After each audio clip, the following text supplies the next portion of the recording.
नमस्कार। आज की शनिवार की 6 दिसंबर की मीटिंग में आप सभी का बहुत स्वागत है और मैं अब श्री होलानी जी को आमंत्रित करता हूं कि आज का जो विषय हमारा आध्यात्म और धर्म या स्पिरिचुअलिटी एंड रिलीजन, इस पे अपना व्याख्यान देंगे। होलानी जी प्लीज। वास्तव में तो आज का जो विषय है वो किसी स्पीकर के बोलने का नहीं, अपितु गहराई से चर्चा और चिंतन का विषय है। जब भी हम धर्म और आध्यात्मिकता की बात करते हैं या जब भी ऐसी किसी चीज़ के बारे में हमारे सामने कोई विषय आता है तो वो विषय हमारे जीवन से बड़ा हो जाता है। हम हर चीज़ को जीवन से बड़ा करके देखते हैं और हमारे जीवन को छोटा करके, तो इससे बात बनती नहीं है। जैसे ओशो ने कहा है कि हमारा पूरा जीवन 98 और 108 डिग्री के बीच में चलता है, तो इतने छोटे से जीवन को यदि दूसरी चीज़ें हम हावी कर लेंगे तो फिर हमारा जीना ही दुभर हो जाएगा। तो धर्म और आध्यात्मिकता के बारे में भी अभी ऐसा ही चल रहा है। जो परिभाषा पहले धर्म की हुआ करती थी और जिसमें कई तरह की चीज़ें घुस गई, और धीरे धीरे भारत के धर्म के अलावा जैसे जैसे दुनिया में संगठित धर्म आए, एक शास्त्र, एक देवता, एक आराध्य, एक पूजा पद्धति, जैसे जैसे संगठित धर्म आते गए वैसे वैसे धर्म की परिभाषा धूमिल होती चली गई। इसलिए हमको धर्म की जगह आध्यात्मिकता की बात करनी पड़ी और धीरे धीरे लोगों में जैसे जैसे नवयुग में धर्म के बारे में विस्तृष्णा पैदा होती चली गई, क्योंकि रिचुअल ज़्यादा हावी हो गए और फिलोसॉफिकल पार्ट जो दार्शनिक पक्ष जो है वो जीवन से दूर चला गया। तो जैसे ही हम धर्म को जीवन के साथ जोड़ने की चेष्टा करते हैं तो आज के युग में जितनी भी विचारधाराएं पैदा हुई है वो सारी की सारी ही धर्म से दूर शुद्ध रूप में आध्यात्मिकता की बातें करती है।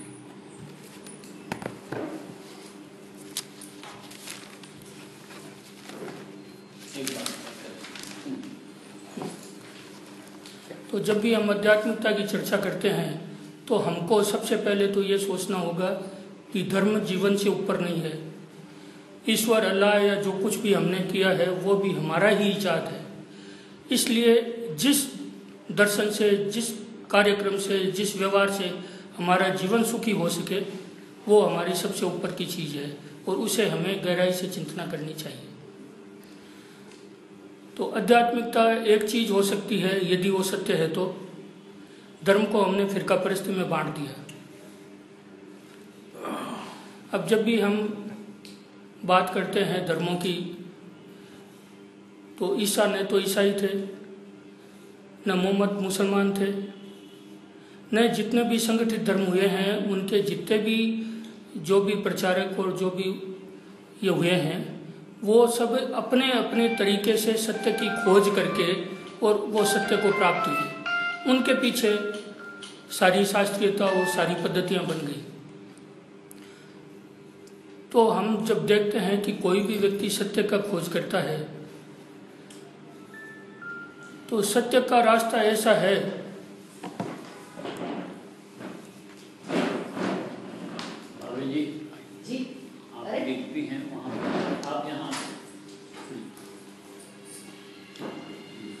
सत्य का रास्ता ऐसा है जो पगडंडी या राजमार्ग की तरह नहीं है कि किसी एक ने बना दिया और हम उसके पीछे चलते चले जाएं। सत्य का मार्ग का जो है वो गुरुड़ की उड़ान या हवाई जहाज की तरह है, जिसमें पीछे पद चिन्ह बनते नहीं है। जो सत्य के रास्ते पर चलता है उसको अपना रास्ता ही खोजना पड़ता है, अपना मैप ही बनाना पड़ता है और खुद ही डेस्टिनेशन पर पहुंचना पड़ता है। जहाँ पर भी कोई भी साधक अपनी शुरुआत करता है तो सबकी अपनी अपनी मनस्थिति होती है, किसी भी एक की मनस्थिति नहीं होती। और आज हालत यह हो गई है कि कोई भी व्यक्ति जो पहुंचा हुआ नहीं है वो भी तलवार के बल पर या विचारों के बल पर पहुंचाने की गारंटी करता है और यहीं जाकर के दुनिया में शांति पैदा हो जाती है, जिसको आध्यात्मिकता स्वीकार नहीं करती। आज नए तरीके के जितने भी दर्शन हुए हैं, वो चाहे ब्रह्मा कुमारी हो, चाहे ईसा योग हो, चाहे आर्ट ऑफ लिविंग हो, सब कोई भी धर्म की बात नहीं करते, सभी आध्यात्मिकता की बात करते हैं। और उन्होंने सबने पतंजलि योग सूत्र के 7वें चरण को अपना लिया है। ध्यान से ही शुरू करते हैं और समाधि की बात करते हैं। उससे पहले की बातें उनका सबका ये सा क्लेम है कि ये सारी चीज़ें अपने आप हो जाएगी यदि आप ध्यान के रास्ते पर जाते हो तो। अब हम आध्यात्मिकता की बात करें और अपन कल्पना करें कि आध्यात्मिकता एक नदी है और उस नदी में उतरने के लिए ये जितने भी उपादान पैदा हुए हैं, जितने भी पद्धतियां पैदा हुई है, वो सारे के सारे घाट हैं। मोहम्मद का अपना घाट है, ईसा का अपना घाट है, नानक का अपना घाट है, कृष्ण का अपना घाट है। हो सकता है कोई भी घाट अट्रैक्ट ज़्यादा करते हों, क्योंकि कोई मार्बल का बना हुआ है, कोई मुरम का बना हुआ है, कोई कड़पा पत्थर का बना हुआ है। परंतु आपको जो भी घाट आकर्षित करता हो उस घाट पर आप जाइए। अंतिम लक्ष्य आपका यही है कि उस नदी में आप कैसे उतरें। और नदी में आप तब तक नहीं उतर सकते जब तक कि आप घाट का मोह नहीं छोड़ देते। एक बार आप घाट का मोह छोड़ोगे तभी आप नदी में उतर पाओगे, और नदी में उतर गए तो आपका काम हो गया, फिर घाट की आवश्यकता नहीं है। या हम इस प्रकार सोचें कि हम एक किनारे पर खड़े हैं और आध्यात्मिकता नदी का दूसरा किनारा है। उस पर जाने के लिए तरह तरह की नावें, जहाजें हमको मिल सकती है, तरह तरह के अलग अलग माझी मिल सकते हैं, अलग अलग ये क्लेम करने वाले मिल सकते हैं कि आपको हम आरामदायक स्थिति से पहुंचा देंगे, आपको हम जल्दी पहुंचा देंगे। हो सकता है आप किसी को भी चुने और किसी भी रास्ते पर पहुंचे, और यदि वो अल्टीमेटली आपको नदी के उस पार पहुंचा देता है तो आपका काम हो गया। तो आध्यात्मिकता जो है वो किसी से बंधी हुई नहीं है। बाकी सारी चीज़ें जो हमको आध्यात्मिकता के रूप में दिखती है वो धर्म या पद्धति जिसको भी हो, उसमें से किसी को एडॉप्ट करने से हमारा काम हो जाता है।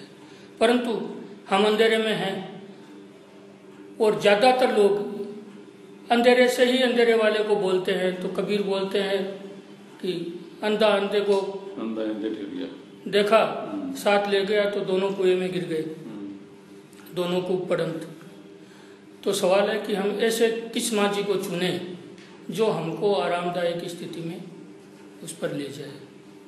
अब वो एक पहुंचा हुआ व्यक्ति ही हो सकता है, क्योंकि जो शिखर पर पहुंच गया पर्वत के, उसको वहां से सब रास्ते दिखते हैं कि सारे ही रास्ते ऊपर शिखर पर तो पहुंच रहे हैं, पर ये पगडंडी है, ये पथरीला रास्ता है, ये राजमार्ग है, ये कंटकाकीर्ण मार्ग है। पर कभी कभी ऐसा भी होता है, गुरुओं के भी अपने आग्रह हो जाते हैं।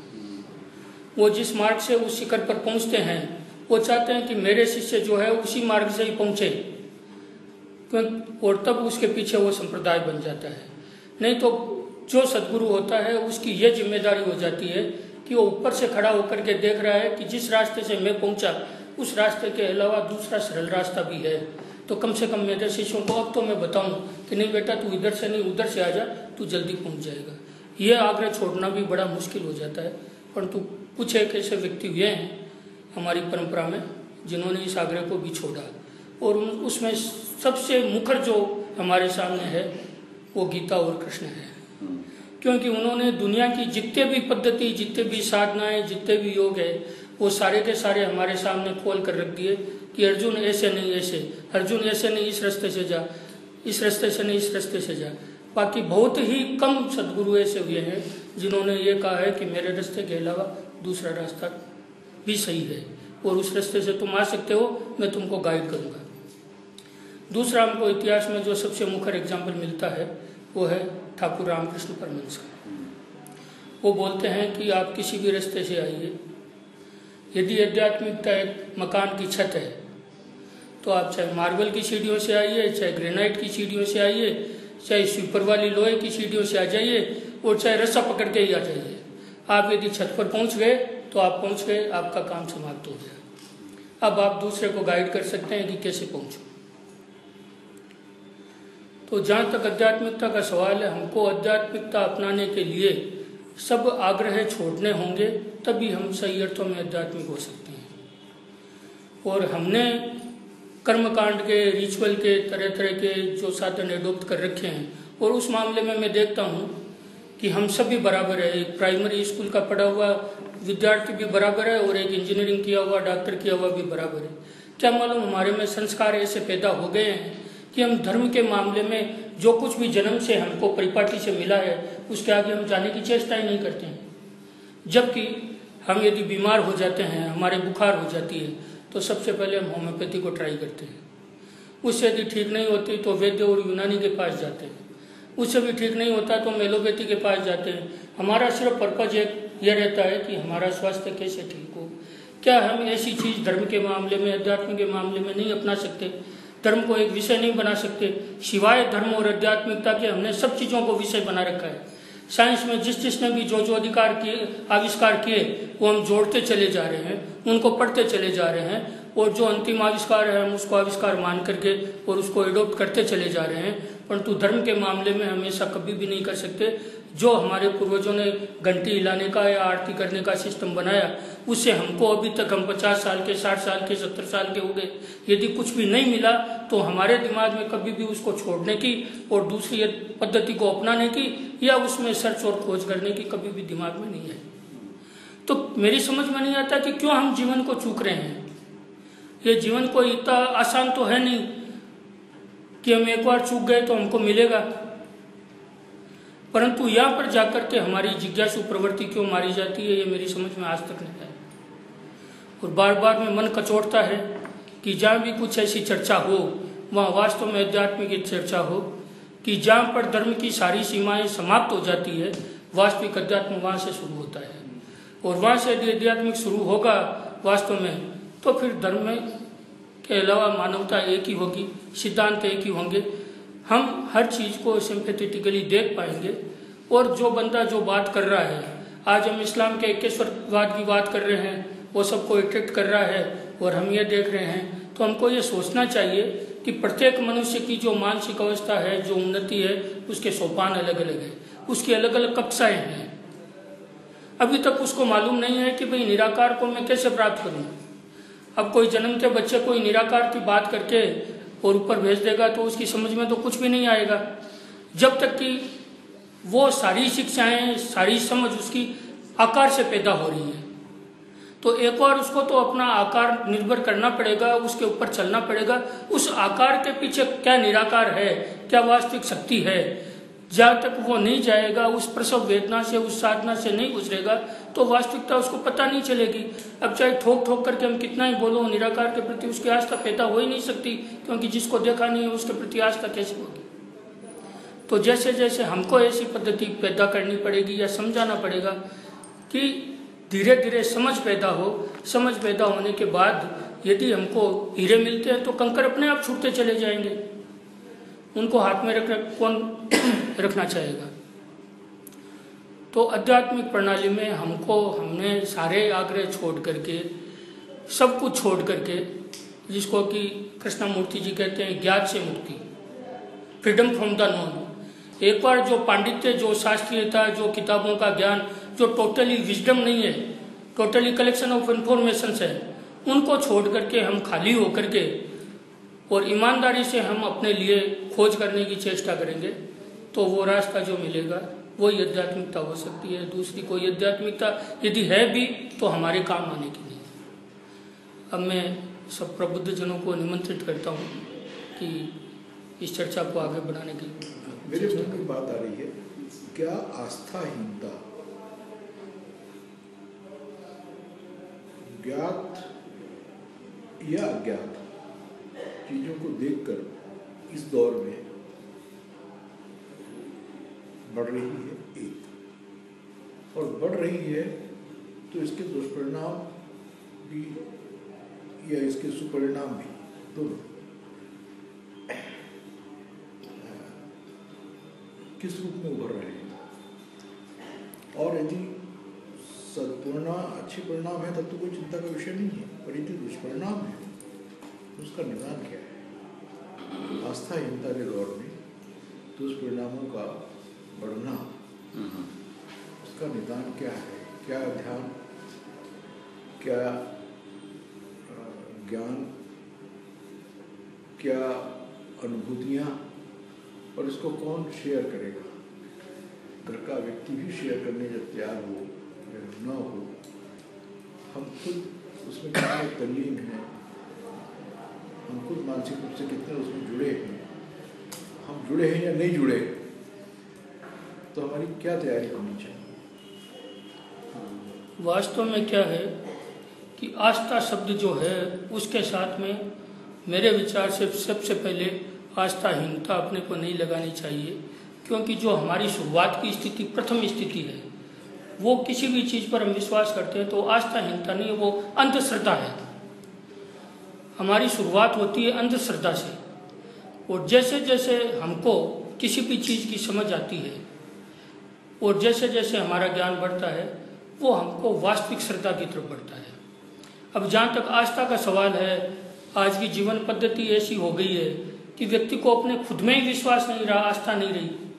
विवेकानंद कहते हैं कि जिसको खुद में आस्था नहीं है वो कभी आस्तिक हो ही नहीं सकता, वो तो नास्तिक ही रहेगा। सबसे पहले तो आपको अपने में आस्था पैदा करनी पड़ेगी कि मैं कुछ कर सकता हूँ, और मैं जब कर सकता हूँ मैं अपना रास्ता खुद खोजूंगा, उस रास्ते में जो कुछ भी मुझे मिलेगा उससे मेरी आस्था पैदा होगी।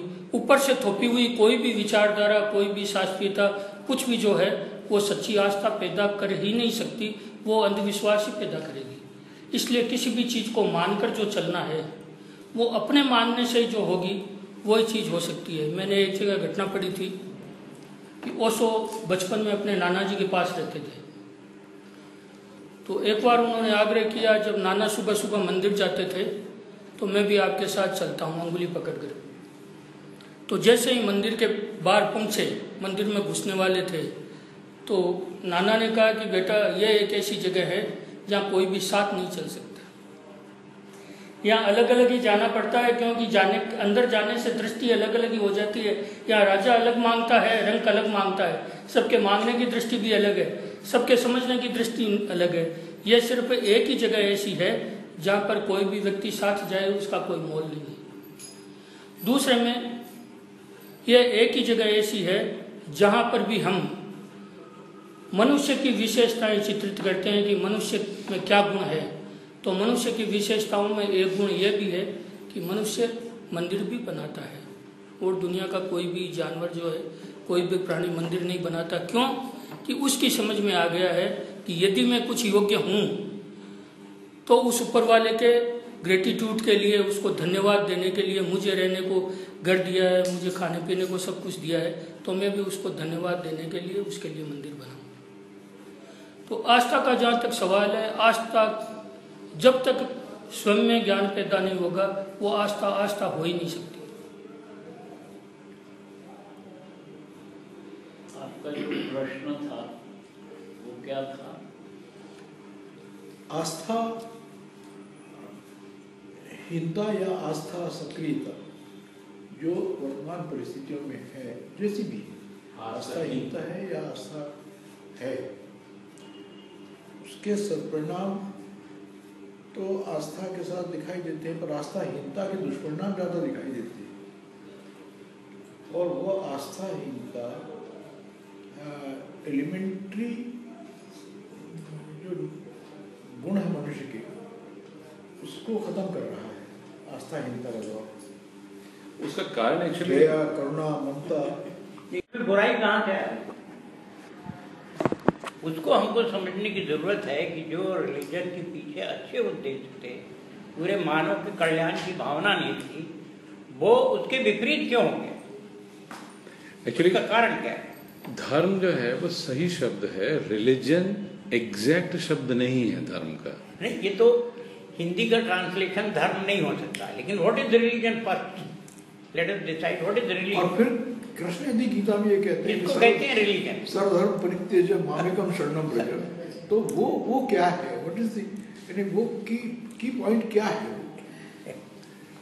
रिलीजन का जो धर्मों को हम छोड़ दें अध्यात्म की नदी में उतरने के लिए, वो स्थिति नहीं, कैसे आए? वो ये नहीं को छोड़ते नहीं, ये धर्म के बाद नहीं, जो लेकिन कक्षा है वो अध्यात्म। हाँ। वहाँ कैसे पहुँचे? भाई फिर से क्या अपन ने जोड़ दिया, रिलीजन को नहीं समझने की कोशिश कर। What is religion? वही बात है। लेकिन वो संयम तो नहीं रहती, तो आज अध्यात्म की बात करने की जो जरूरत नहीं रिलीजन पड़ती। है वो लीजन शब्द से बना है। What is legion? लीजेंडरी जो कहते हैं, जिंदगी में रहते रहते कुछ कस्टम्स, मैनर्स, रीत रिवाज, सारी चीजें होती हैं, उसी में से कोई एक व्यक्ति ऐसा विशेष बुद्धिमान निकलता है जो सोचता है ईश्वर से कुछ मैसेज उसको प्राप्त होता है और वो उसी रिलीजन और इसके संबंध में एक कोड ऑफ कंडक्ट बना देता है, शास्त्र बन जाते हैं, फिर वो संप्रदाय हो उसके अंतर्गत। तो असली में क्या चीज है, जीवन को अच्छा करने के लिए कुछ नियमावली, कुछ कस्टम्स, कुछ मैनर, ये सारी चीजें होती हैं। और अक्सर ये देखेंगे जितने रिलीजन शुरू हुए हैं वो ईश्वर की आस्था से शुरू हुए हैं। इट इज अराउंड गॉड, मुख्य पद तो भूल जाते हैं। फेथ इन गॉड वो हर एक का देखिए, चाहे क्या है कोई भी मजे की बात ये है, वो उसी से शुरू हुआ। लेकिन होता क्या है कि जिंदगी आगे बढ़ती है, जिंदगी परिस्थितियां बदलती हैं और हम उसी कस्टम से उसको बांधने की कोशिश करते हैं, तहां से बुराई शुरू हो जाती है। जो वो जो चीज जो रिजिडिटी आती है, रिलीजन इज वेरी नाइस, लेकिन जो रिजिडिटी आती है अबाउट चेंज, कि हम सोचते हैं कि there can be no change, वही गड़बड़ी होती है। वो ईशावास में शिव कहा अंधम तम, वो अंधेरा है। अगर एक जगह आपने जटिलता आ गई तो वही तो अंधेरा है, लोच होना, वही जो अंधेरा फॉलोअर्स ना जाता है।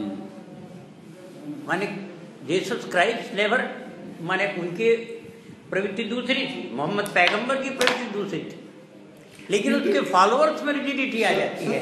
ये जो विषय ने कहा कि धर्म का आशय रीजन नहीं है। हाँ, वो तो हिंदी में देखिए, हिंदी का धर्म भिन्न है। देखिए अभी तो हम रिलीजन कोई बात कर रहे हैं, धर्म की परिभाषा में जो विकृतियां चालू हो गई तभी ये आध्यात्मिकता की बात। और इसीलिए आप देखिए कि भारतवर्ष में किसी अपने धर्म की कोई एक पुस्तक नहीं है, न कोई एक धार्मिक गुरु है। वो तो वेद को मानते हैं। हमारे यहाँ देखिए, अपने यहाँ आस्तिक और नास्तिक की परिभाषा भी भिन्न है। यूरोपियन सिविलाइजेशन में आस्तिक उसे कहते हैं जो भगवान पे भरोसा करता है, नास्तिक उसे कहते हैं जो भगवान पे भरोसा नहीं करता। हमारे यहाँ ऐसा नहीं है। हमारे यहाँ भगवान पे भरोसा ना करते हुए भी आप आस्तिक हैं। हमारे यहाँ आस्तिक उसे कहते हैं जो वेदों पे आस्था रखता है, वो आस्तिक है। जो वेदों को नहीं मानता उसको हम नास्तिक कहते हैं।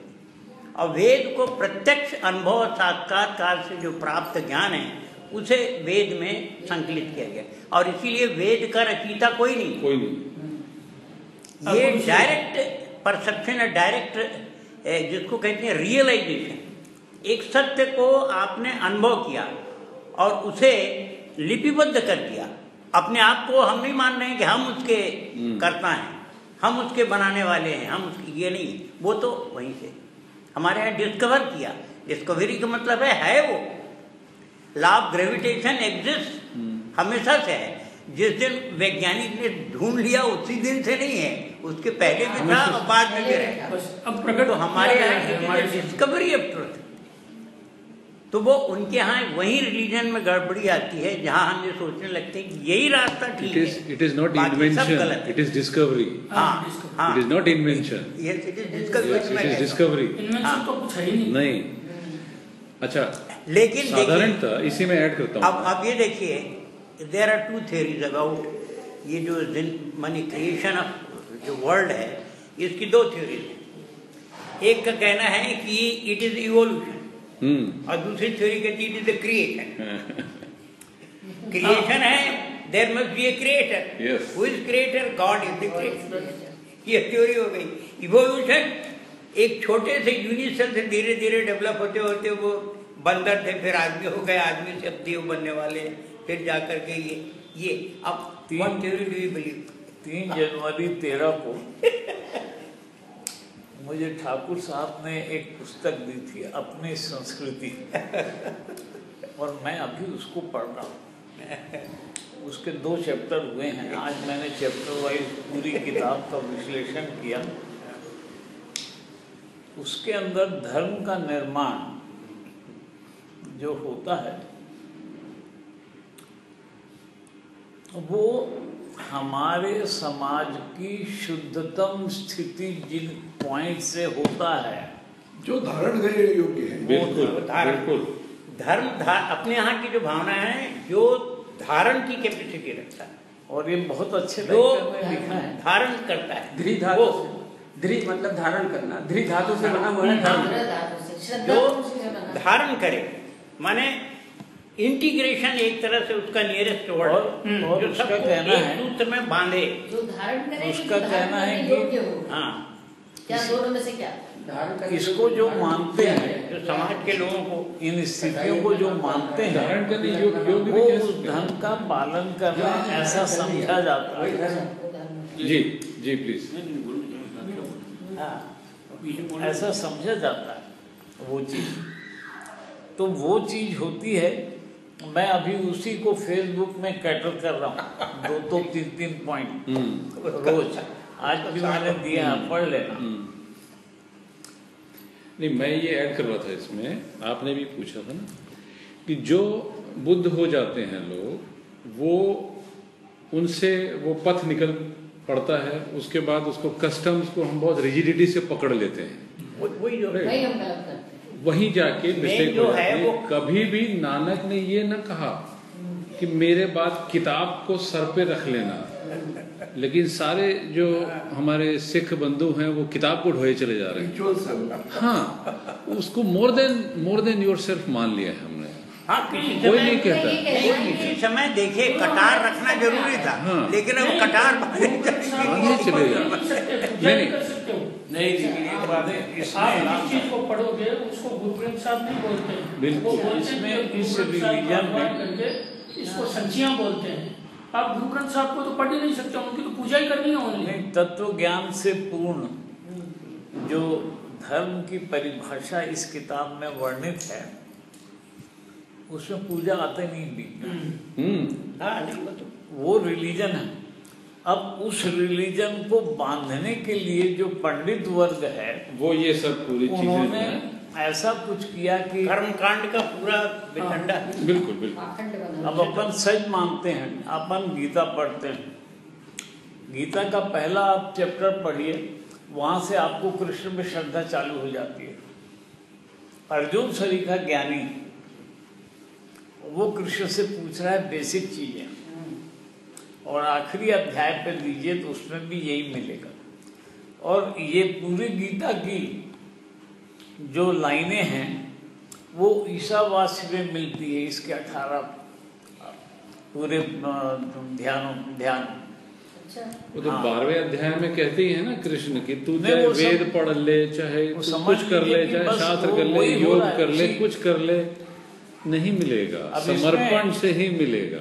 इसमें ईसावास्य अगर पहले हुआ है तो उसको उद्धरण किया है कृष्ण ने, और ईसावास्य बाद में हुआ है, क्योंकि गीता को होके 5151 वर्ष हुए हैं।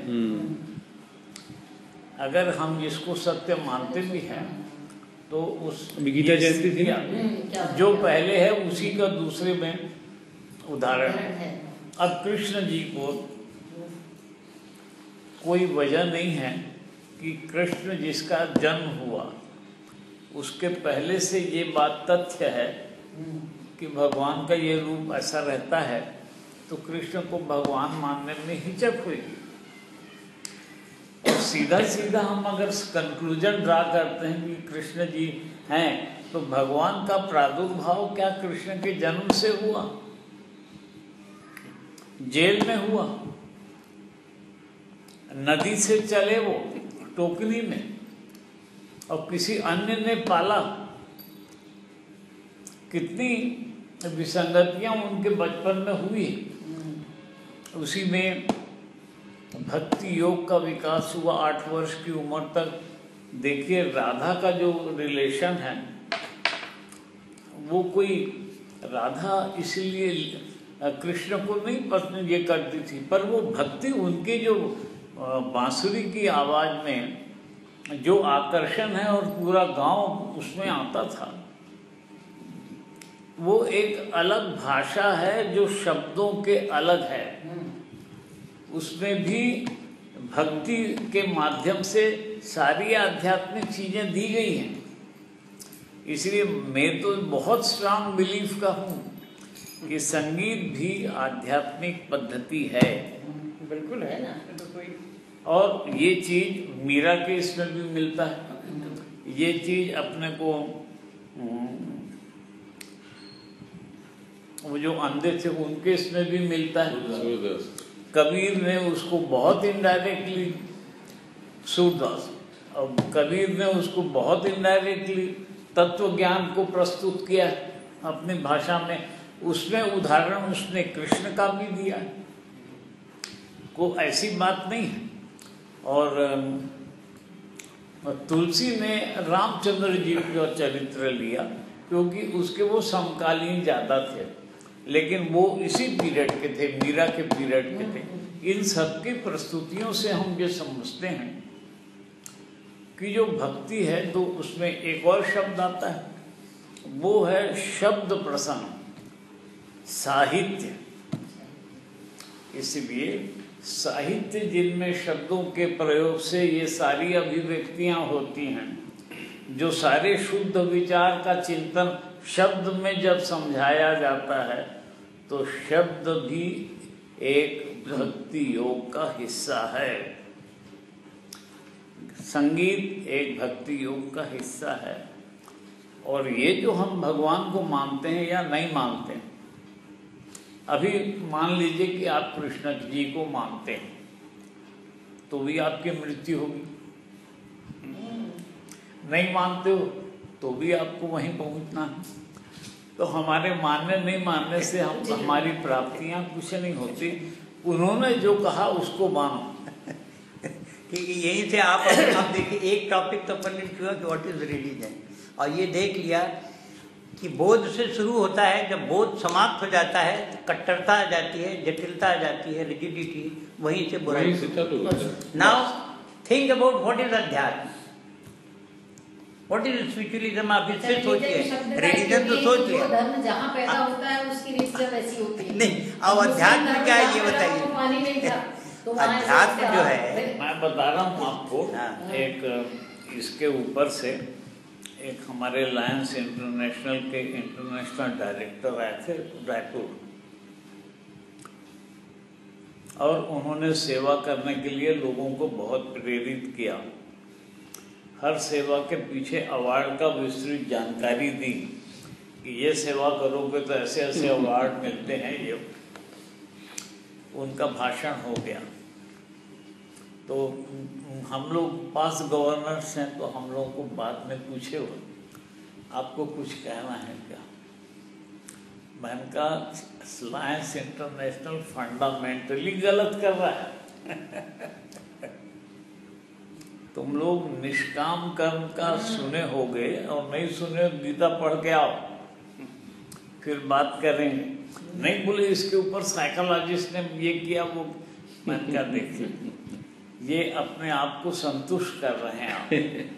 निष्काम कर्म एक ऐसा शब्द है जिसके बाद चर्चा नहीं होती, और मैं अपने शब्द वापस लेता हूँ क्योंकि इसमें सीधा सीधा आपका अपमान हो रहा है।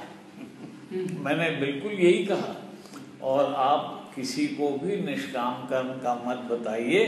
जब आप अवार्ड की बात कर, मैं ये सेवा करूंगा तो मुझे ये सर्टिफिकेट मिलेगा, मैं ये करूंगा तो मुझे ये मिलेगा।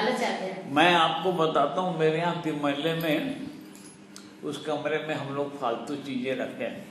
एक बड़ा सा बक्सा है, मेरी बहुत सारी सर्टिफिकेट अवार्ड ये वो सब कचरे को उसमें डाला। मैं उसको लेके घूमूंगा बताने के लिए कि मैं अच्छा आदमी। ये तो बच्चों के खिलौने हो गए फिर तो। अब ये आज की संस्थाएं ये कर रही हैं। मैं आपको 3 महीना पहले की बात बताता हूँ, रायपुर में बात हुई। उस समय से वो आदमी